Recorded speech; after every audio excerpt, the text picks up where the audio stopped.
La sanità pubblica in Sardegna è in codice rosso. Nel 2025 400.000 sardi hanno rinunciato a visite, esami e perfino a interventi, non per scelta, ma per i costi e per i tempi biblici. La verità è che curarsi sta diventando un lusso a vantaggio della sanità privata, che si arricchisce sulle spalle dei cittadini. Ora basta, non è accettabile che la politica regionale continui tra piccoli aggiustamenti e litigi per le poltrone della ASL. È tempo di farci sentire. Sabato 7 marzo alle 9 in Piazza dei 100.000 a Cagliari, il coordinamento dei comitati sardi per la sanità pubblica organizza una grande manifestazione alla quale partecipare in massa. Ci sono delle priorità che non possono più attendere. Bisogna portare a 1200 il numero massimo di assistiti per ogni medico e rendere operative le aggregazioni funzionali territoriali. Significa due cose: cure più sicure e una professione che torna ad essere un'opportunità e non un carico insostenibile. Il sistema non si può reggere su medici eroi con carichi di lavoro e orari assurdi. Nessun medico e nessun paziente deve pagare con la propria salute o con la propria vita per un sistema mal governato.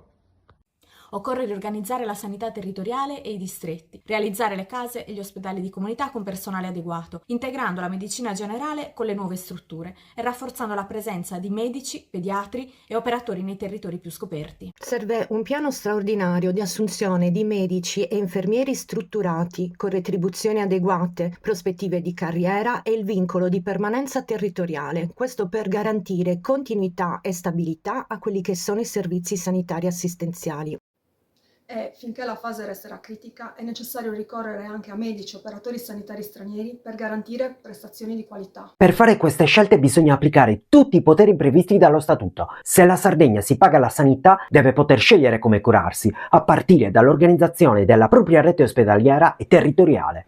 La salute non aspetta. Ci vediamo sabato 7 marzo alle 9 in Piazza dei 100.000 a Cagliari. E se vuoi manifestare insieme a noi, cerca lo striscione di Sardegna chiama Sardegna sulle scalinate di Bonaria.